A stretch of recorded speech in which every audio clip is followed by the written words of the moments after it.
പൂനിധിയേ പൂമലരാം കനിയേ. പാവപ്പെട്ട മത്സ്യത്തൊഴിലാളികൾ മഹാനായ സയ്യിദ് അബ്ദുറഹിമാൻ ബഅലവി വരക്കൽ മുല്ലക്കോയ തങ്ങളുടെ മുന്നിൽ വന്ന് തങ്ങളുടെ പരാതിയുടെയും പരിഭവത്തിന്റെയും കടലാസങ്ങോട്ട് നിവർത്തി, തങ്ങളെ, അറബിക്കടല് ഞങ്ങൾക്ക് ഭക്ഷണം തരുന്നില്ല. അലറി വിളിക്കുന്ന അലമാലകൾ കീറിമുറിച്ച് അതിന്റെ അഗാധ ഗർത്തത്തിൽ നിന്ന് മീൻ പെറുക്കിയെടുക്കാൻ ഞങ്ങൾക്ക് സാധ്യമല്ല തങ്ങളെ. അലതല്ലിച്ചിതറുന്ന അറബിക്കടൽ ശാന്തമായിട്ടില്ലെങ്കിൽ, കടലടങ്ങിയിട്ടില്ലെങ്കിൽ ഞങ്ങളുടെ മക്കൾ പട്ടിണി കിടന്ന് മരിച്ചു പോകും. തങ്ങളൊന്ന് വരണം, അറബിക്കടലിന്റെ ഓരത്ത് വന്ന് തങ്ങളൊന്ന് ഞങ്ങൾക്ക് വേണ്ടി പ്രാർത്ഥിക്കണം. ആ അഭ്യർത്ഥന കേട്ടപ്പോ സയ്യിദ് അബ്ദുറഹിമാൻ ബഅലവി തങ്ങൾ സഗൗരവം ആ ജനങ്ങളുടെ കൂടെ അറബിക്കടലിന്റെ ഓരത്തേക്ക് വന്നു. കടലലറി വിളിക്കുകയാണ്, ആർത്തലയ്ക്കുകയാണ്. പ്രപഞ്ചനാഥന്റെ മുമ്പിലേക്ക് തന്റെ രണ്ട് കരങ്ങൾ ഉയർത്തി വരക്കൽ തങ്ങൾ പറഞ്ഞു, പ്രപഞ്ചനാഥ, ഈ കടലടങ്ങിയിട്ടില്ലെങ്കിൽ ഈ പാവങ്ങൾ പട്ടിണിയിലാണ്. ഈ കടലടങ്ങിയിട്ടില്ലെങ്കിൽ ഇവരുടെ വീട് പട്ടിണിയിലാണ്. അല്ലാഹുവിന്റെ അപാരമായ അനുഗ്രഹം കൊണ്ട് ഈ അറബിക്കടലൊന്ന് ശാന്തമാകണമെന്ന് പറഞ്ഞു തന്റെ ശറഫാക്കപ്പെട്ട കരങ്ങൾ രണ്ടും മഹാനായ സയ്യിദ് അബ്ദുറഹിമാൻ ബഅലവി തങ്ങൾ അങ്ങോട്ട് ഉയർത്തുമ്പോഴേക്ക് അലതല്ലിച്ചിതറുന്ന അറബിക്കടലിന്റെ അലമാലകളതാ പരിപൂർണമായി ശാന്തമാകുകയാണ്. കറാമത്തിന്റെ ഉടമയായ ആ തങ്ങളാണ് 1926 ജൂൺ 26 ഈ കോഴിക്കോട് ടൗൺ ഹാളിൽ തിങ്ങി നിറഞ്ഞ ജനങ്ങളെ സാക്ഷി നിർത്തിക്കൊണ്ട് സമസ്ത കേരള ജംഇയ്യത്തുൽ ഉലമ രൂപീകരിക്കുന്നതിനു വേണ്ടി ആദ്യമായി പ്രാർത്ഥന നടത്തുന്നത്. ആ സമസ്ത കേരള ജംഇയ്യത്തുൽ ഉലമയാണ് പിന്നീട് അങ്ങോട്ട് ഈ ഉമ്മത്തിന്റെ നാഡീ സ്പന്ദനങ്ങളെ ഇവിടെ നിയന്ത്രിച്ചത്. അതാത് കാലഘട്ടങ്ങളിൽ സമസ്തയെ നയിക്കാൻ മഹാരഥന്മാർ, ആലിമീങ്ങൾ കെട്ടിപ്പടുത്ത സമസ്തയെ നയിക്കാൻ നിയോഗിതരാവുകയായിരുന്നു. ആ കൂട്ടത്തിലാണ് അൻത ആലിമുൽ ആലം, അൻത ആലിമുൽ ആലം, അങ്ങ് ലോക പണ്ഡിതനാണ്, അൻത ശംസുൽ ഉലമാ എന്ന് ലോകം വാഴ്ത്തിയ അഗ്രേസരനായ പണ്ഡിത പ്രതിഭ കേരളത്തിൽ പിറവിയെടുത്തത്. യമനി പാരമ്പര്യമുള്ള എഴുത്തച്ഛൻ കണ്ടി തറവാട്ടിൽ നിന്ന് മഹാനായ കോയട്ടി മുസ്ലിയാരുടെ ഓമൽ സന്താനമായി പിറന്ന ആദ്യ പുത്രൻ അബൂബക്കർ മുസ്ലിയാർ കോഴിക്കോട് ഹിമായത്തുൽ ഇസ്ലാം സ്കൂളിൽ അങ്ങനെ മകൻ പഠിച്ചുകൊണ്ടിരിക്കുന്നു. ഒരു ദിവസം ഉപ്പ മകന്റെ പഠന നിലവാരം അറിയുന്നതിനു വേണ്ടി മാത്രമാണ് മകന്റെ പഠനമുറിയിലേക്കൊന്ന് കയറിയത്. നോക്കുമ്പോ കാണുന്ന കാഴ്ച, മകന്റെ ഷെൽഫ് നിറയെ ഇംഗ്ലീഷ് പുസ്തകങ്ങൾ നിറച്ചു വച്ചിരിക്കുന്നു. ആ പിതാവിന്റെ മനസ്സ് വല്ലാതെ വെപ്രാളപ്പെട്ടു. നാഥാ, ഞാൻ എൻ്റെ മകൻ ഒരു ഭൗതിക ബിരുദം നേടി വലിയ ഉന്നതങ്ങളിൽ എത്തണമെന്ന് ആഗ്രഹിച്ചവനല്ല. എന്റെ മകൻ എന്റെ കുടുംബത്തിന്റെ പാരമ്പര്യം നിലനിർത്തി ഒരു വലിയ പണ്ഡിതനാകണം. അതാണ് എന്റെ സ്വപ്നം, അതാണ് എന്റെ മോഹം. 5 നേരവും നിസ്കാരത്തിന്റെ ശേഷം എന്റെ റബ്ബിലേക്ക് ഞാൻ ഉയർത്തി പ്രാർത്ഥിക്കുന്ന ആ പ്രാർത്ഥന അത് മാത്രമാണ്. ആ പ്രാർത്ഥനയ്ക്ക് വിഘാതം സൃഷ്ടിക്കുന്ന ഒരു പ്രവർത്തനവും എന്റെ മകനിൽ നിന്ന് വേണ്ട. പൊന്നുമോൻ സ്കൂൾ വിട്ടിങ്ങ് വരട്ടെ, ഞാൻ പറയുന്നുണ്ട് അവനോട്. ഒന്നും അറിയാതെ അബൂബക്കർ സ്കൂളും വിട്ട് വീട്ടിലേക്ക് അങ്ങോട്ട് കയറി വന്നപ്പോ സ്നേഹത്തിന്റെ ഭാഷയിൽ ഉപ്പയങ്ങോട്ട് പറഞ്ഞു, മോനെ, പിരിശപ്പൂ മോനെ, എന്നാറ്റക്കാനിയേ, കൽബൊന്ന് കണ്ടോളീൻ, എന്നീലെ ഉള്ളം പീഡയ്ക്കുന്നു, പൊന്നുപ്പ ചൊല്ലുന്നു, കാര്യം അറിഞ്ഞോളീൻ, എന്നെന്നും നിന്നിൽ ഗുണമാകും, ഇത് എന്നിൽ സന്തോഷം, അത് ഹക്കെന്നറിഞ്ഞോളീ. പിരിശപ്പൂമോനെ എന്നാറ്റക്കാനിയേ കൽബൊന്ന് കണ്ടോളി എന്നീലെ ഉള്ളം പിടയ്ക്കുന്നു പൊന്നുപ്പ ചൊല്ലുന്നു കാര്യം അറിഞ്ഞോളി എന്നെന്നും നിന്നിൽ ഗുണമാകും ഇത് എന്നിൽ സന്തോഷം അത് ഹക്കെന്നറിഞ്ഞോളി. സ്കൂൾ വിട്ട് വീട്ടിലേക്ക് എത്തിയ ഉടനെ കോയട്ടി മുസ്ലിയാരെ തൻ്റെ പൊന്നുമോനെ വിളിച്ചിട്ട് പറഞ്ഞു, മോനെ, ഉപ്പ പറയുന്നതൊന്നിനും ഇന്നേ വരെ എൻ്റെ മകൻ എതിര് നിന്നിട്ടില്ല. ഉപ്പ പറയാൻ പോകുന്ന കാര്യം വളരെ ഗൗരവമുള്ളതാണ്. മോനനുസരിക്കില്ലേ? ആ ഉപ്പയുടെ മുഖത്തേക്ക് കൗതുകത്തോടെ നോക്കി അബൂബക്കർ മുസ്ലിയാർ. എന്താ ഉപ്പ പറയാൻ പോകുന്നത്? പറഞ്ഞോളൂ. ഉപ്പ പറയുന്നതിനപ്പുറമൊന്നും ഞാൻ സഞ്ചരിക്കില്ല. ഉപ്പയുടെ സ്വപ്നങ്ങൾക്കൊന്നും ഞാൻ തടസ്സവുമല്ല. എന്തേ ഉപ്പയ്ക്ക് പറയാനുള്ളത്? ആകാംക്ഷയുറ്റി നിൽക്കുന്ന ആ പൂമുഖത്തേക്ക് നോക്കിയിട്ട് കോയട്ടി മുസ്ലിയാർ പറഞ്ഞു, മോനെ, നീ പഠിച്ച് വലിയ ഒരു പണ്ഡിതനാകണം എന്നതാണ് ഈ ഉപ്പായുടെ ഹൃദയത്തിലെ വലിയ മോഹം.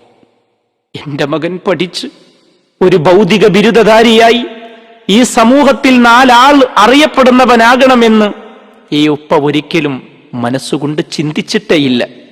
അതുകൊണ്ട് മകൻ നാളെ മുതൽ ഭൗതിക വിദ്യാഭ്യാസത്തിന് വേണ്ടി സ്കൂളിലേക്ക് പോകണ്ട. ഇത് ഉപ്പയുടെ ഒരു അഭ്യർത്ഥനയാണ്. എന്റെ മകൻ ഇതനുസരിക്കുമെന്ന് എനിക്കൊരു പ്രതീക്ഷയുണ്ട്. ആ വാക്കുകൾ കേട്ടപ്പോ മഹാനായ അബൂബക്കർ മുസ്ലിയാരുടെ കണ്ണുകളിൽ കണ്ണുനീരല്ല വന്നത്, സ്വന്തം ഉപ്പയുടെ വാക്കുകൾ വലിയ ഒരു ബലം നൽകുകയാണ്. പണ്ഡിത പാരമ്പര്യമുള്ള കുടുംബത്തിലേക്കൊരു പണ്ഡിതന്റെ വളർച്ച അതവിടെ തുടങ്ങണമെന്ന് തോന്നി അബൂബക്കർ മുസ്ലിയാർക്ക്. ഉപ്പ, അങ്ങനെയെങ്കിൽ എന്നെ പള്ളിദർസിൽ ചേർത്തൂടെ? ആ മകന്റെ ആഗ്രഹവും ആ ഉപ്പയുടെ അഭിലാഷവും സമന്വയിച്ചപ്പോ ജീവിതത്തിന്റെ പുതിയ പാന്താവിലേക്ക് അബൂബക്കർ മുസ്ലിയാർ കാലെടുത്ത് വെക്കുകയായിരുന്നു. ഉസ്താദുമാരെ പോലും അത്ഭുതപ്പെടുത്തുന്ന അപാരമായ ബുദ്ധിവൈഭവം, ആ പാകതയും ആ പക്വതയും കണ്ട് പണ്ഡിത വരേണ്യർ പോലും അത്ഭുത പരതന്ത്രരായി. പലപ്പോഴായി ഉസ്താദുമാർ ചൊല്ലിക്കൊടുക്കുന്ന കിതാബിന്റെ വരികൾ അത് അതേ സമയം തന്നെ ഹൃദ്യസ്ഥമാക്കി ഉസ്താദിന്റെ മുമ്പിലേക്ക് ചൊല്ലിക്കൊടുക്കുന്ന അബൂബക്കറിന്റെ കഴിവ് കണ്ടപ്പോ ഉസ്താദുമാർക്ക് വല്ലാത്ത കൗതുകമായി.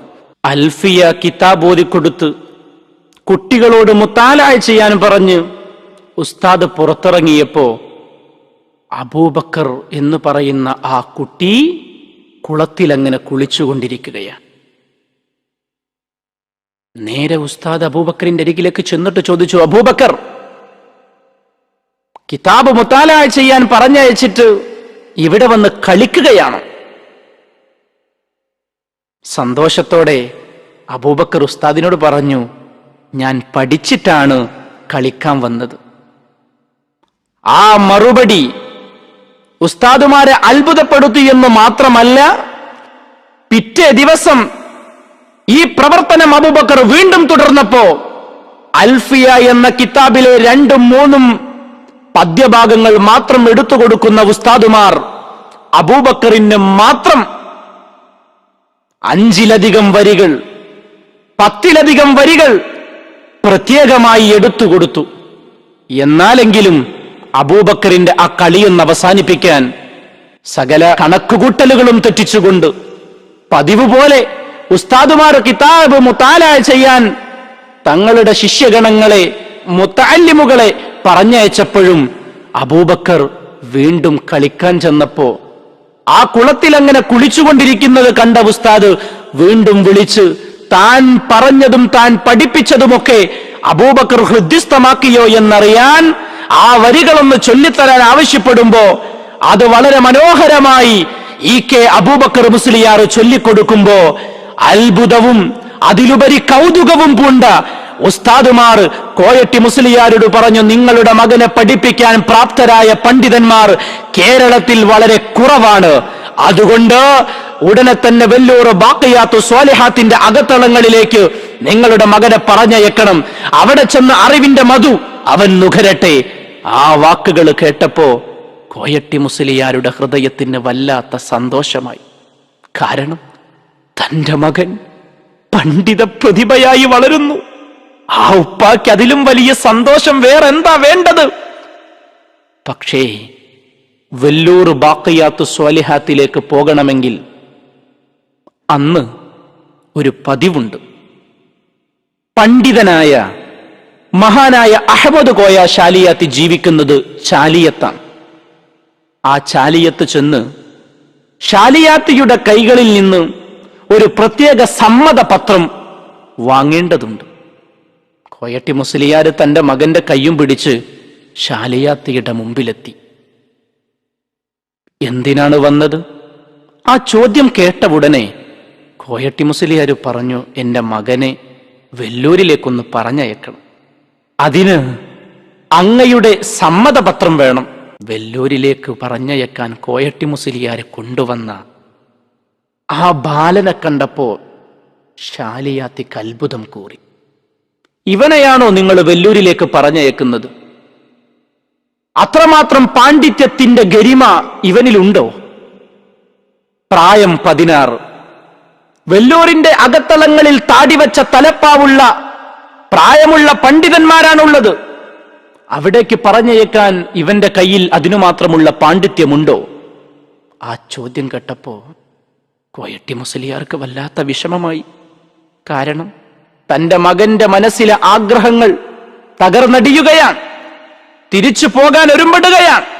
അപ്പോഴാണ് മഹാനായ അഹമ്മദ് കോയ ശാലിയാത്തി ഖുലാസ എന്ന് പറയുന്ന ഒരു കിതാബിൽ നിന്ന് ഒരു കണക്കെഴുതിയിട്ട് അബൂബക്കറിന്റെ കയ്യിലേക്ക് കൊടുത്തത്. ഇതൊന്ന് ചെയ്യേ.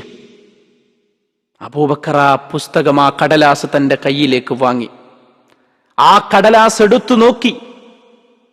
ചോദ്യം എഴുതാനെടുത്ത സമയത്തിലും കുറവ് ഉത്തരമങ്ങ് എഴുതി കൊടുത്തു EK അബൂബക്കർ മുസ്ലിയാർ. ആ മറുപടി കണ്ട് അത്ഭുത സ്തബ്ധനായി മഹാനായ അഹമ്മദ് കോയ ശാലിയാത്തി. ആരാണിവൻ? ഇവനെ വെല്ലൂരിന്റെ അകത്തളങ്ങളിലേക്ക് പറഞ്ഞയക്കേണ്ടതില്ല. പാണ്ഡിത്യത്തിന്റെ ചക്രവാള സീമകളെ കീഴടക്കാൻ മാത്രം ഈ മകൻ വളർന്നു കഴിഞ്ഞു എന്ന് മഹാനായ അഹമ്മദ് കോയ ശാലിയാത്തി പറയുമ്പോ ആനന്ദത്തിന്റെ അശ്രുഗണങ്ങൾ കോയട്ടി മുസ്ലിയാരുടെ കണ്ണുകളിൽ അങ്ങനെ നിറയാൻ തുടങ്ങി. തന്റെ പൊന്നുമോന്റെ കരം പിടിച്ച് മഹാനായ അഹമ്മദ് കോയ ശാലിയാത്തിയുടെ സമ്മതവും വാങ്ങി വെല്ലൂർ ബാക്കിയാത്തിലേക്ക് തന്റെ മകനെ ആശീർവദിച്ചയക്കുകയാണ് കോയട്ടി മുസ്ലിയാർ. വെല്ലൂർ ബാക്കിയാത്ത് സ്വാലിഹാത്ത് പണ്ഡിത പ്രതിഭകൾക്ക് ജന്മം കൊടുത്ത വൈജ്ഞാനിക സമുച്ചയം. ആദം ഹസ്രത്തിനെ പോലെയുള്ള പണ്ഡിത പ്രഭാവമുള്ള അഗ്രേസരരായ മഹാരഥന്മാർ അറിവിന്റെ അക്ഷരങ്ങൾ പകർന്നു കൊടുക്കുന്ന ദീനീ സമുച്ചയം. അവിടേക്കാണ് നമ്മുടെ പ്രിയപ്പെട്ട അബൂബക്കർ ഉസ്താദിന് പോകേണ്ടത്.